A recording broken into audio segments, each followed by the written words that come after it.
वन्देऽहं श्रीगुरो श्रीयुतापदकमलं श्रीगुरून् वैष्णवांश्च श्रीरूपं साग्रजातं सहगना रघुनाथान्वितं तं सजीवं सावद्वैतं सावधूतं परिजना सहितं कृष्णचैतन्यदेवं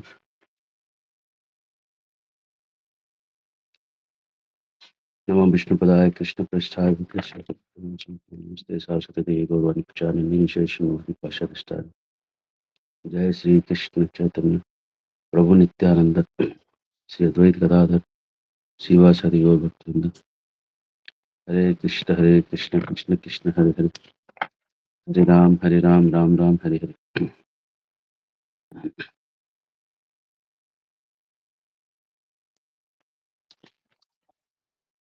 हम लोग 28वां अध्याय देख रहे हैं स्कंद पुराण से, स्कंद पुराण के उत्कल खंड से। और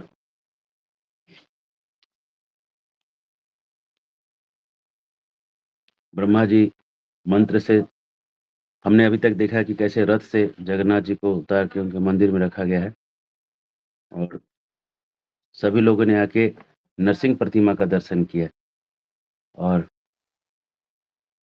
बड़े भयानक लग रहे नरसिंह देखने में। तो नारद कहते हैं कि भगवान इतने भयावह क्यों दिख रहे हैं। ये सुन के नारद जी ब्रह्मा जी हंसते हैं और हंस के कहते हैं,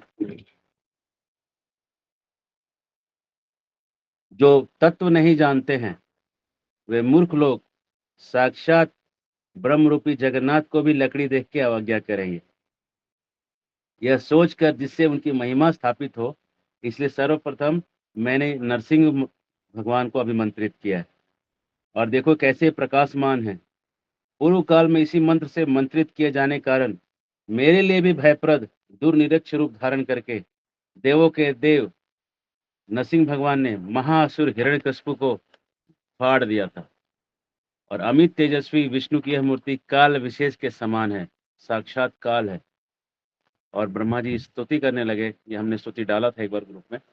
नमस्तु ते देववरैक सिंह नमस्तु पापोघ गजैक सिंह नमस्तु दुःखार्णवापार सिंह नमस्तु तेजोमय दिव्य सिंह नमस्तु सर्वाकृति चित्र सिंह नमस्तु ते क्लेश विमुक्ति सिंह नमस्तु ते दिव्य पुनर्नसिंह नमस्तु ते वीरवरैक सिंह नमस्तु ते दैत्य विदार सिंह नमस्तु देवेश्ववधि देव सिंह नमस्तु वेदांत वनैक सिंह नमस्तु ते योगी गुहैक सिंह नमस्तु ते सिंह वृषैक सिंह नमस्तु नीलाचल सिंह सिंह।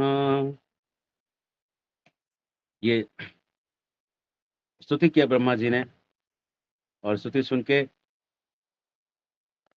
फिर इंद्रद्युम्न महाराज बड़े प्रसन्न हुए और वो भी मंत्र की दीक्षा लिए। और उसके बाद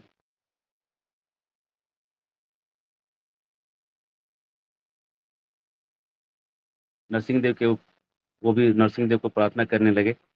और इस यतिगण अगर इस मंत्र का जप करेंगे तो भव रोग से मुक्त होंगे।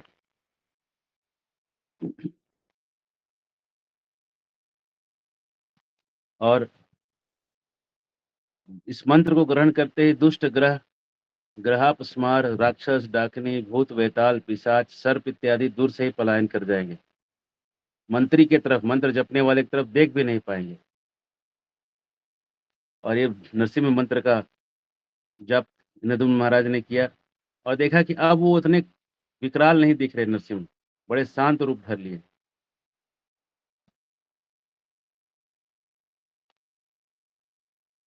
और फिर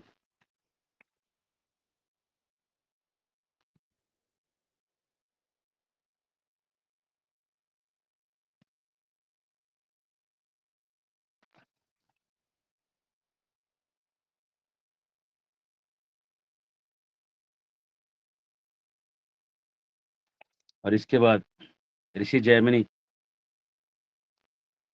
कहने लगते हैं कि पहले जो नरसिंह रूप में पहले प्रकाश किए थे, रथ से उतरते समय प्रभु जिन 4 मूर्तियों का दर्शन मिला था, वो 4 मूर्तियों को सिंहासन पर बैठ के सब लोगों ने दर्शन किया। ब्रह्मा जी ने पुरुष सूक्त का उच्चारण किया और ब्रह्मा जी कहने लगे, भगवन देव देवेश भक्ता अनुग्रह कारक इंद्रदुम्नस्य जन्मानि तवी भक्तिम प्रकुर्वतः सहस्त्रम समितीतानि तदंते त्वाम लोकयत। हे भगवान, भक्तों पे अनुग्रह करने वाले, आपके प्रति भक्तिमय होकर इंद्रदुम्न 1000 जन्म व्यतीत किए हैं, तब इसको आपका दर्शन मिला है।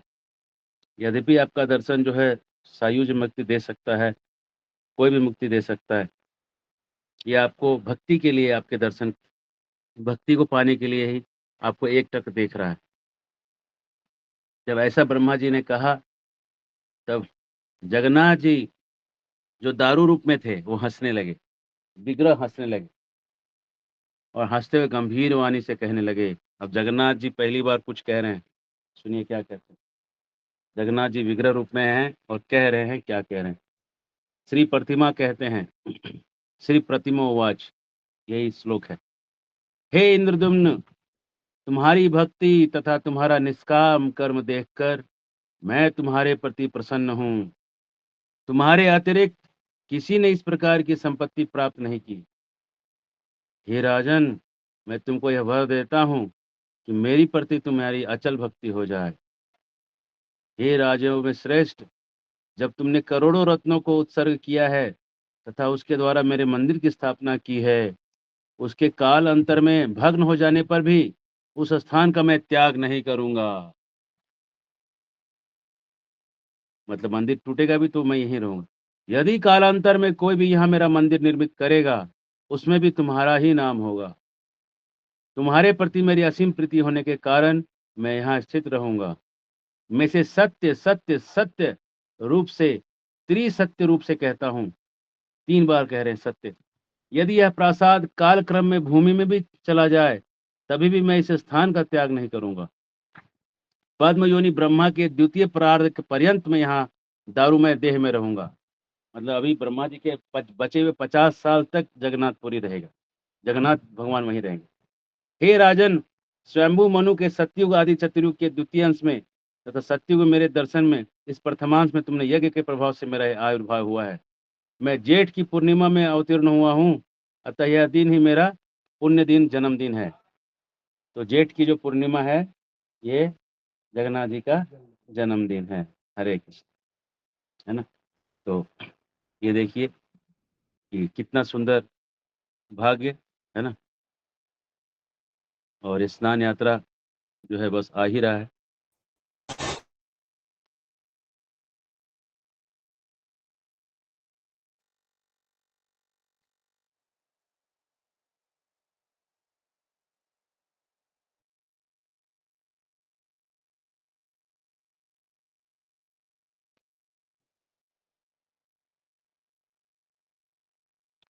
बाईस जून 22 जून को स्नान यात्रा। अरे, वो उनका जन्मदिन है, जगन्नाथ का। हे महाराज, इस दिन मेरे प्रतिमा के अधिवास के साथ महास्नान हो और उस महासमारोह के साथ स्नान कराया जाए। इससे मैं कोटि जन्म अर्जित पाप राशि का विनाश करूंगा। किम बहुना, अरे ज्यादा क्या बोलूं, कहने का मतलब। हे राजेंद्र, जो मेरी इस स्नान यात्रा का दर्शन करेंगे, उनको समस्त तीर्थों में स्नान का फल मिलेगा। 22 तारीख को स्नान है। जो लोग चौपारण आके देखना चाहें देख सकते हैं, और जो नहीं आ सकते हैं तो ऑनलाइन से फिर देखिए, है ना। अगल बगल में कहीं जगन्नाथ जी का स्नान हो रहा तो जाके देखिए, लेकिन स्नान जरूर देखिए। सभी यज्ञों का अनुष्ठान और सब प्रकार के दान का फल मिल जाएगा स्नान देखने से। हे राजन, इस वृक्ष के उत्तर में सर्व तीर्थात्मक एक कूप है। वह इस समय मिट्टी से ढक गया है। मैंने अपने स्नानार्थ पूर्व में उसका निर्माण करके बाद में अवतार लिया था। अब तुम निर्णय पूर्वक उसका आविष्कार करो, उस कुएं को खोजो, और उस दिन चतुर्दशी के दिन इस कूप का संस्कार करना और सोने के घड़े से उससे जल निकालना।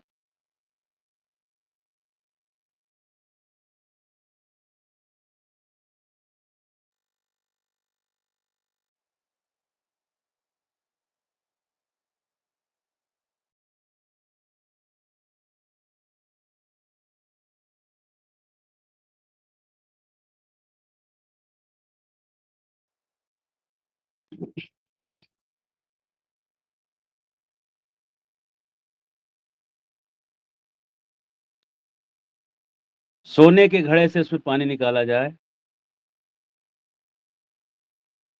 उस जल से जेठ की पूर्णिमा के दिन प्रातः काल स्नान कराते समय जो मेरा दर्शन करेगा, उसे पुनः जन्म नहीं लेना होगा। हरि बोल। किम बहुना, अभी क्या ज़्यादा पढ़ने की ज़रूरत है? बस 15 दिन जप-वप करके निकालिए किसी तरह, बस अब भगवान का स्नान यात्रा देख लीजिए, हो गया, जीवन सफल हो गया, है ना? और आगे क्या क्लास करिएगा? हो गया आपका सब कंप्लीट हो गया, है ना? भगवान की महिमा इतनी है। सेवा करिए बस, अब और कुछ नहीं चाहिए। हे राजन, ईशान कोण की ओर चंदन के जल से समुपेक्षित सुगंधित एक मंच बनाओ और चंदन चंद्रात्प शोभित सुगंधित चंदन के से एक सुगंधित मंच बने। बलराम सुभद्रा के साथ मुझे स्नान कराने के उपरांत सबको यथास्थान रखो और दक्षिणाभिमुख मत जाते समय भक्ति पूर्वक जो व्यक्ति मेरा दर्शन करके मन मन जो कामना करेगा वह सब मुझे प्राप्त होगा। जब भगवान दक्षिणा अभिमुख होके जब उस स्नान के बाद जाएंगे, तो उनका दर्शन करने से जो भी आप मन में कामना करिएगा, जगन्नाथ आपको एक शुद्ध शहद खिला रहा हूँ, आपको शुद्ध मिठाई खिला रहा हूँ, जो भी करेगा वो सब मेरे को मिल जाएगा, इसमें संदेह नहीं। आप मन से जो चीज खिला दीजिएगा, सब जगन्नाथ जी को मिल जाएगा वैकुंठ में, भगवान के सामने प्रकट हो जाएगा, भगवान खा लेंगे उसको। अरे क्या चाहिए अब, इससे ज्यादा क्या चाहिए?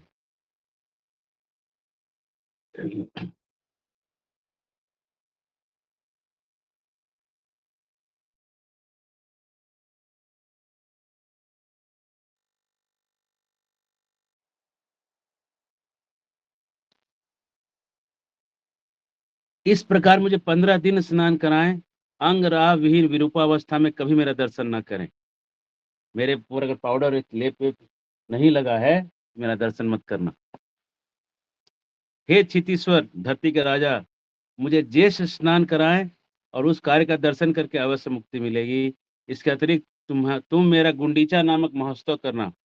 उक्त महायात्रा का नामोल्लेख करने से मानव निष्पाप हो जाता है। कोई खाली बोलेगा कि गुंडीचा यात्रा करके एक त्योहार होता है, तो उसका पाप कट जाएगा। माघ मास में शुक्ल पंचमी, चैत्र मास में शुक्ल अष्टमी को गुंडीचा का महोत्सव का उत्तम काल है।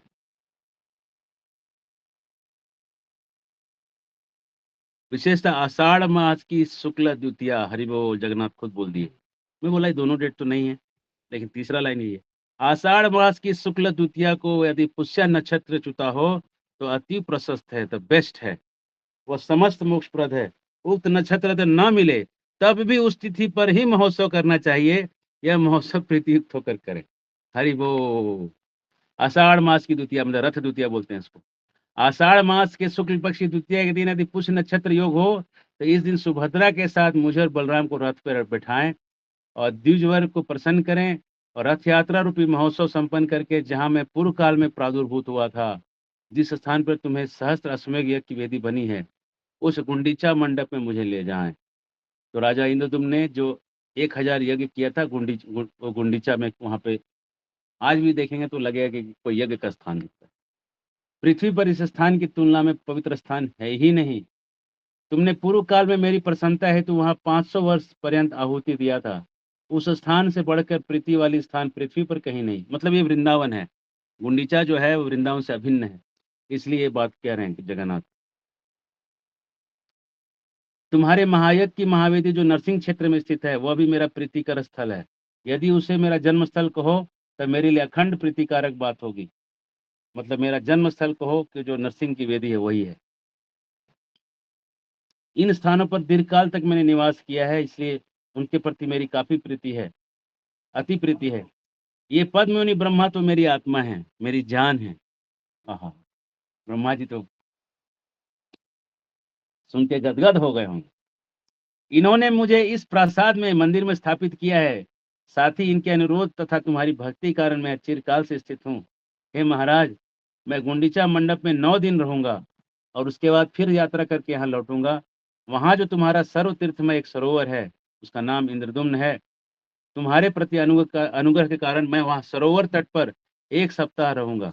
गुंडीचा, उन 7 दिन तक जो मनुष्य मेरा वहां दर्शन करेगा वह मेरे लोक वैकुंठ जाएगा। 3 लोकों में 3.5 करोड़ तीर्थ हैं, वे उस सरोवर में उस 7 दिन में स्थित रहेंगे, सब के सब। हरे कृष्ण। ये तो मेरे को आज पता चल रहा है। हमने स्नान तो कर लिया उसमें, लेकिन वो 3 करोड़ तीर्थ थे उसमें, अब अभी पता चल रहा है। धन्य। इसलिए वह भक्ति पूर्वक मेरा दर्शन तथा उसमें स्नान करना चाहिए। उन मानवों को पुनः गर्भ में जाकर दुख भोग नहीं करना होगा। 10वें दिन दक्षिणाभिमुख यात्रा काल में मेरा जो दर्शन करेंगे, वहां प्रत्येक पग चलने में वह एक एक अश्वमेघ फल प्राप्त करेंगे। इस लोक में इंद्र के समान राजाओं की तरफ भोग प्राप्त करके देह के अंत में मुक्ति प्राप्त करेंगे, इसमें संदेह नहीं। मेरा शयन, पार्श्व परिवर्तन, उत्थापन इत्यादि करें। अग्रहायण मास में परावरण, पुष्य स्नान, फाल्गुन मास में दोला यात्रा। भगवान सारे फेस्टिवल्स बता रहे हैं खुद ही क्या क्या करना है। दक्षिणाभिमुख पूजित दोला यात्रा का जो दर्शन करेंगे वो ब्रह्म हत्या पाप से निश्चित रूप से मुक्त होंगे। मनुष्य ज्ञान उक्त दोला यात्रा तथा पुष्य स्नान रूप महोत्सव में मेरा दर्शन अर्चन और मुझे प्रणाम करके इन प्रत्येक कार्य से 8,000 अश्वमेघ यज्ञ फल प्राप्त करते हैं। चैत्र कृष्ण त्रयोदशी के दिन काम पूजन करें।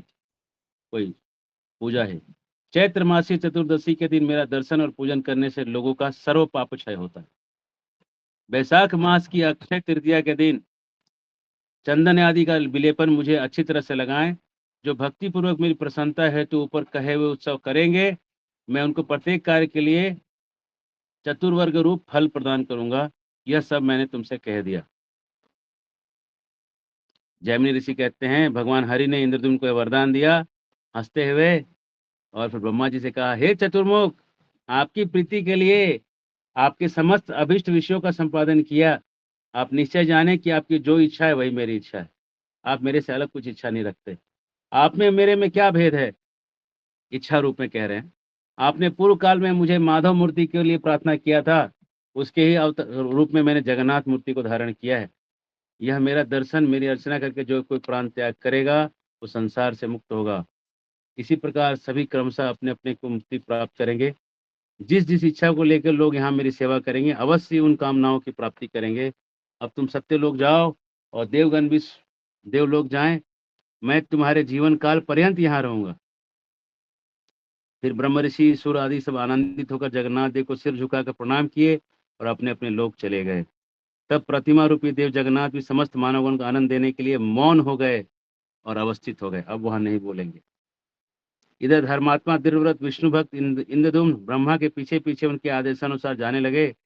ब्रह्मा ने कहा, राजन, अब तुम भगवान का सभी विधान से यात्रा महोत्सव संपन्न करो। इन भगवान की प्रसन्नता से समस्त चर अचर जगत संतुष्ट होगा। और इंद्रदुम्न ने भगवान ब्रह्मा जी का यह आदेश मस्तक पर धारण करके नारद के साथ महासमारोह ज्येष्ठ स्नान आदि स्नान यात्रा इत्यादि उत्सवों को संपन्न करना शुरू किया। हरे कृष्ण। अब ये 300 अध्याय 30वां अध्याय चालू होगा और इसमें अब और आगे वो सारे उत्सव कैसे हुए, कैसे कैसे हुए, उत्सवों को डिटेल में बता रहे हैं, है ना? उनको हम आगे देखेंगे।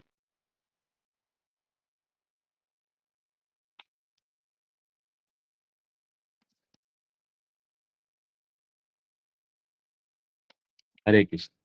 किन्हीं को कोई प्रश्न?